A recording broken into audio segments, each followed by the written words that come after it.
Si on considère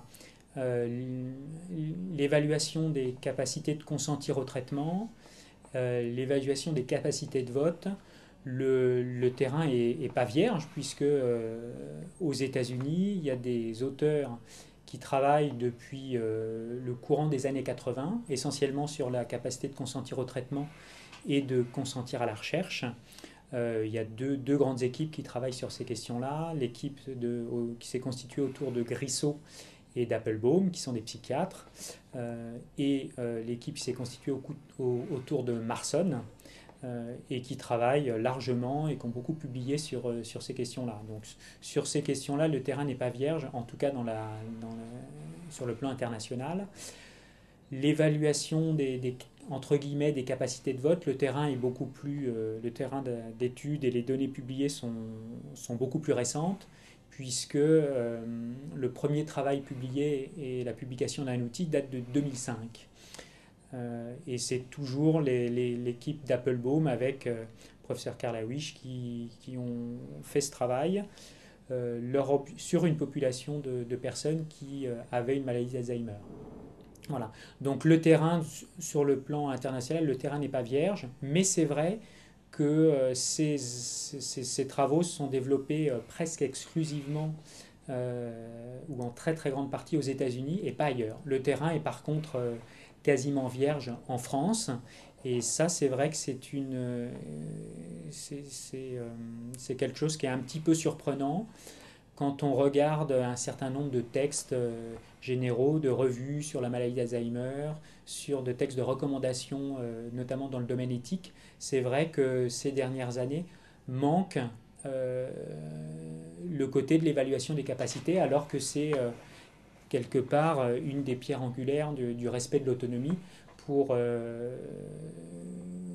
la loi nous impose de respecter l'autonomie et les décisions des différentes personnes, sous réserve que leur capacité de consentement et de décision ne les mettent pas de façon inconsidérée en danger. Donc c'est vrai que pour respecter au mieux l'autonomie de personnes qui sont susceptibles d'avoir une altération de leur capacité de décision qui pourrait les mettre en danger de façon majeure, ça se fait sur le terrain, mais c'est vrai que manque des outils validés en langue française pour évaluer ces questions-là. Donc pourquoi ça ne s'est pas développé en France, ou pourquoi ça commence tout juste?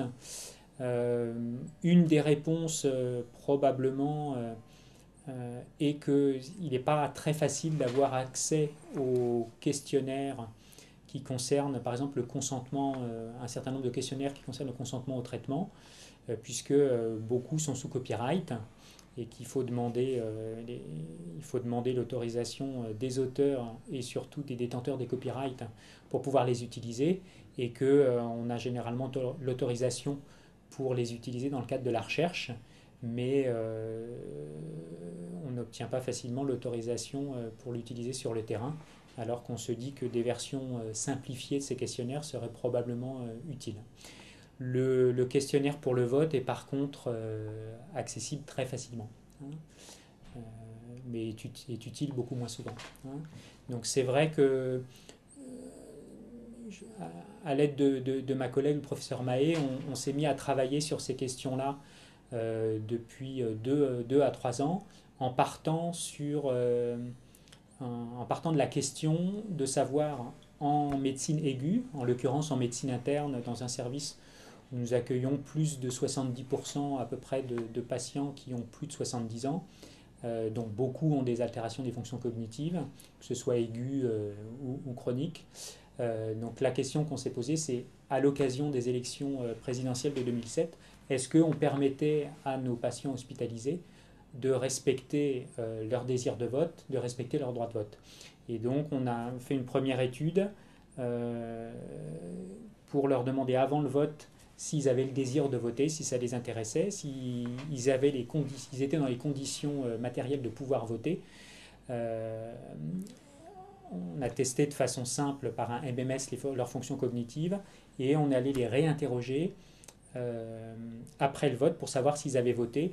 On a croisé avec l'établissement de procuration l'interrogatoire du patient et de la famille pour savoir si effectivement les patients avaient voté. Et on s'est rendu compte, et c'est vrai que ça nous a surpris, que finalement, la plus grande proportion de malades qui voulaient voter et qui n'ont pas pu le faire, le taux de participation était beaucoup plus bas que les taux nationaux pour les mêmes tranches d'âge, n'avaient pas pu le faire pour des raisons de procédure, hein, et non pas parce que la maladie qui a nécessité leur hospitalisation euh, faisait qu'ils n'avaient pas envie de voter ou qu'ils avaient une altération des fonctions cognitives telle qu'ils n'en avaient pas le désir, hein. Donc ça, c'est vrai que ça nous a encouragé à continuer et à se dire, ben, est-ce qu'on ne peut pas améliorer les procédures et est-ce que ce ne serait pas intéressant de disposer d'un outil qui permettrait de montrer finalement que beaucoup de patients dont on aurait pu a priori imaginer qu'ils n'étaient pas intéressés par le vote, mais que finalement ils étaient intéressés et qui comprenaient tout à fait ou en grande partie le sens du vote, hein. Donc ça nous a conduit à faire une deuxième étude en 2008 à l'occasion des élections municipales, cette fois-ci en médecine aiguë, mais aussi dans le SSR gériatrique et dans le centre de long séjour de l'hôpital, pour poser le même type de questionnaire, cette fois-ci en utilisant une version traduite en français du questionnaire d'évaluation entre guillemets des capacités de vote pour tous les participants. Comme en France, vous savez que le droit de vote par procuration est accepté et que beaucoup de patients qui sont hospitalisés ou qui sont en institution votent par procuration. Nous avons créé un questionnaire pour évaluer la capacité de désigner un mandataire dans le cadre du vote. Qu'est-ce que les patients hospitalisés ou admis en long séjour comprenaient du fait de désigner un mandataire pour le vote? Et donc nous avons soumis ces questionnaires-là à environ 150 malades. Donc les principales informations que ça nous a apportées, c'est que premièrement, en présentant de façon tout à fait honnête et neutre notre travail, l'acceptabilité auprès des patients et des familles était très bonne. Deuxièmement, que pour des fonctions cognitives qui étaient conservées avec des MMS qui étaient supérieurs à 20, 23, généralement les scores pour le questionnaire sur le vote proprement dit et pour la désignation d'un mandataire étaient généralement élevés. Que pour des scores de MMS intermédiaires, il y avait des résultats qui étaient très variables, avec parfois les deux scores qui étaient bas, et donc on pouvait se poser la question de savoir est-ce que la personne interrogée comprenait réellement le sens du vote ou de la désignation d'un mandataire dans le cadre du vote au moment de l'interview. Et dans certains cas, il y avait une bonne compréhension de la désignation d'un mandataire, et par contre une mauvaise compréhension du vote de façon générale, et parfois c'était l'inverse, hein. Donc ces résultats-là sont comparables quand on considère le questionnaire sur le vote aux données qui ont déjà été publiées, hein, dans une population de personnes qui avaient une maladie d'Alzheimer en ambulatoire et dans une autre étude sur des malades psychiatriques, hein. Voilà. Donc c'est vrai que l'utilisation de tels outils probablement ça a un intérêt théorique, ça pour comprendre à partir de quel degré d'altération des fonctions cognitives les réponses à ces tests peuvent être altérées. On se rend compte que pour des degrés égaux d'altération des fonctions cognitives évaluées par le MMS, on a des réponses aux tests qui peuvent être très variables, hein. Donc pour l'instant, nous sommes en train d'étudier les éventuels déterminants qui pourraient expliquer ça, hein. Il y a des facteurs culturels, des facteurs personnels qui peuvent intervenir là-dessus.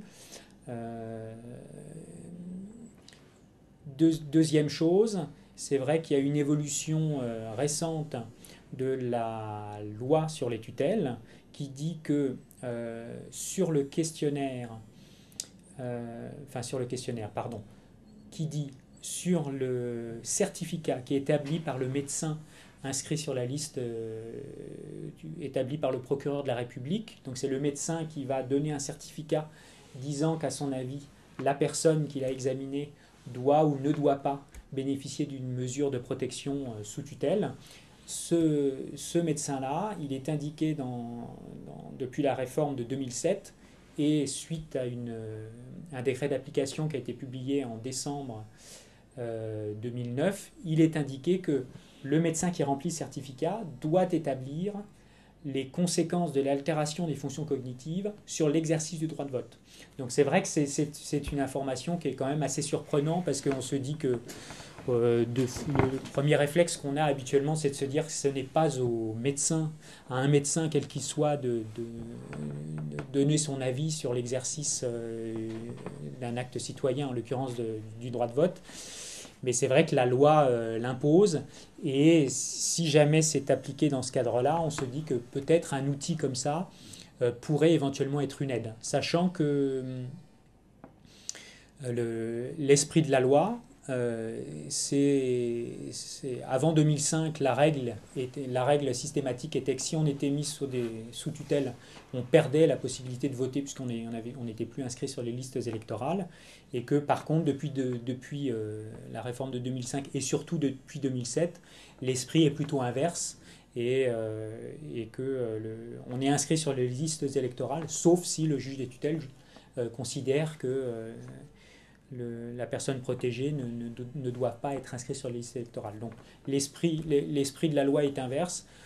C'est vrai que l'utilisation de ces questionnaires concernant le vote dans la littérature par l'équipe américaine qui est constituée autour de Carl Lewis et d'Applebaum, l'esprit global est plutôt de montrer que même si on a une maladie d'Alzheimer, même si on a une maladie psychiatrique potentiellement sévère comme une schizophrénie, eh bien, le plus souvent ou assez souvent, quand l'altération des fonctions cognitives est légère ou modérée, bien souvent on garde tout à fait ses capacités de vote. Pour certains patients, vous savez qu'il n'est pas possible de savoir ce qu'elles comprennent. Donc, il n'est bien sûr pas question de favoriser le vote et de voter à la place de personnes en disant elle a toujours voté comme ceci, comme cela, donc je vais voter de telle manière. Il ne s'agit pas de voter à la place. Alors après, quand on considère la phase intermédiaire de patients qui ont des altérations modérées ou légères, beaucoup de ces personnes-là ont besoin d'aide pour voter. Par exemple, pour rappeler la date du scrutin, rappeler qu'il faut remplir tel papier, éventuellement peut-être présenter le programme des différents candidats d'une façon neutre mais adaptée à la compréhension, à leur compréhension. Et je pense que le plus important, c'est de mettre l'accent, d'apporter des informations, d'aider les personnes qui souhaitent voter du moment que les aides qu'on leur apporte n'influencent pas sur leur vote proprement dit. Donc c'est vrai qu'il y a, je pense que pour voir dans les bureaux de vote où je vais voter, je pense que globalement il y a une sensibilité à ce problème. Je pense que dans beaucoup de bureaux de vote, il y a des personnes qui ont été confrontées à des personnes qui ont une altération des fonctions cognitives, qui veulent voter et qui sont un peu désemparés parce que par exemple ils veulent voter pour... Par exemple, dans les années 2000, ils veulent voter toujours pour le général de Gaulle.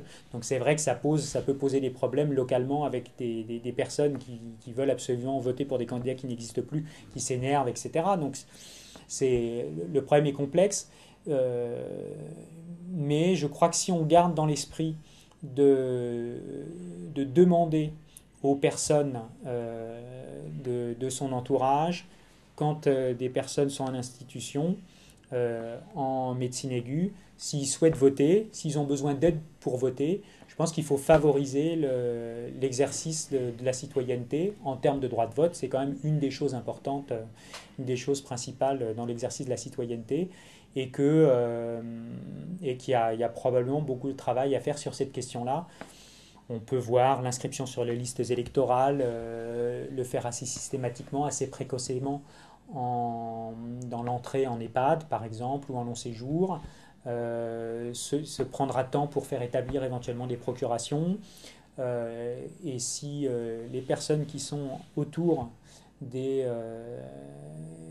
résidents en EHPAD ou à l'hôpital ont pour principal objectif d'aider sans influencer le vote des personnes dont elles ont la charge, eh bien ça permettra déjà probablement de favoriser l'exercice de leur citoyenneté et d'éviter les résultats qu'on a observés chez nous, à savoir des taux de participation qui étaient très bas, sachant que, je le répète, les principales raisons étaient généralement des problèmes de procédure.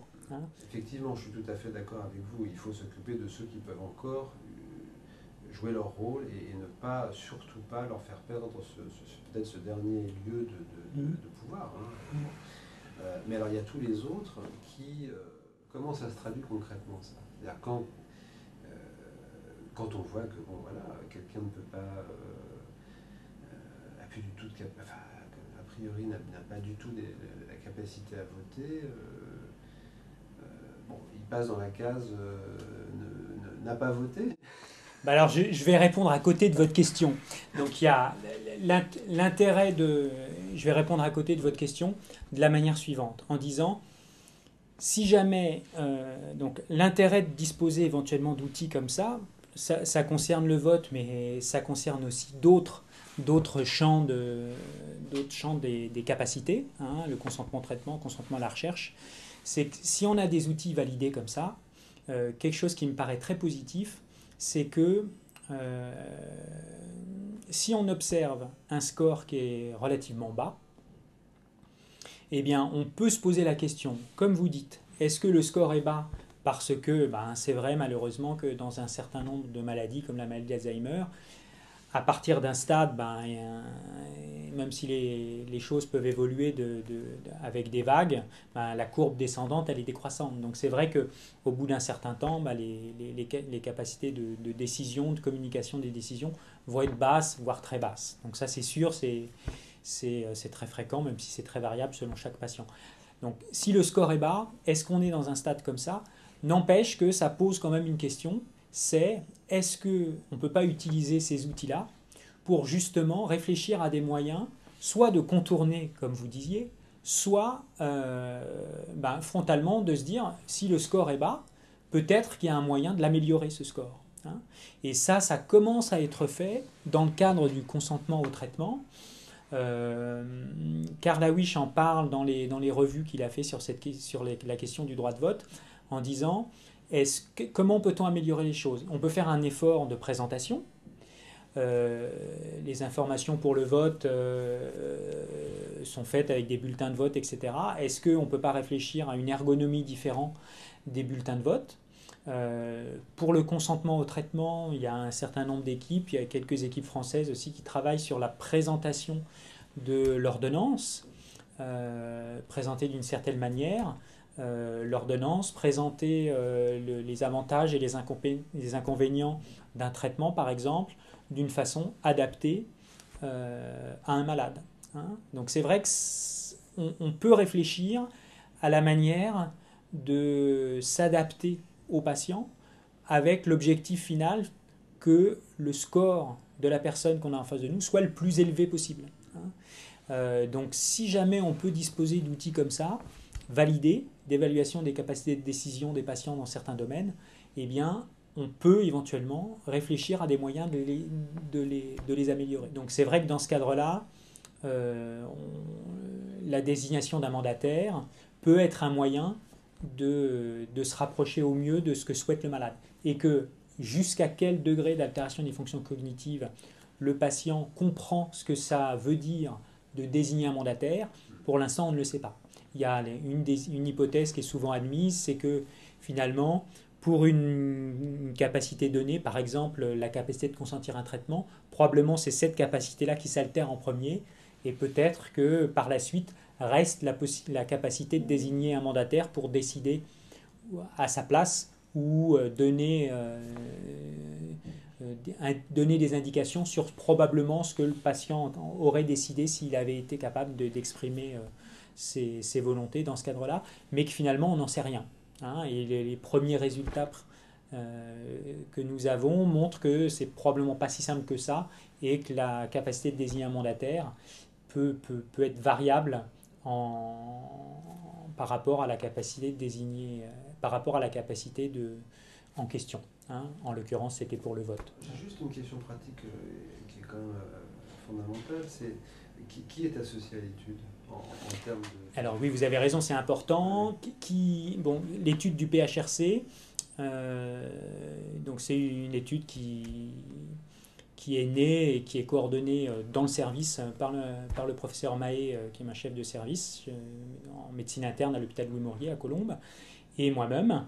Nous travaillons en collaboration avec le docteur Salomon pour la partie méthodologique, et il y a un certain nombre de centres, et j'en suis très heureux, qui ont accepté de participer à ce travail. Clermont-Ferrand, Lille, Montpellier, Saint-Étienne, Nancy, et pour terminer, deux centres, les deux CM2R parisiens, à savoir la Pitié-Salpêtrière et Fernand-Vidal. Hein, donc c'est vrai qu'à l'heure actuelle, il y a plus d'une soixantaine de patients qui sont inclus, et les inclusions se poursuivent à un rythme régulier, donc ça c'est quelque chose de positif, et on espère pouvoir disposer d'ici 1 à 2 ans déjà de premiers résultats dans ce domaine-là. Hein. Les autres travaux dont je vous ai déjà parlé ont été faits dans le service sans financement particulier, et par contre on fait un travail grâce à la Fondation Médéric Alzheimer sur l'exercice, les conditions de l'exercice du droit de vote en EHPAD et en long séjour.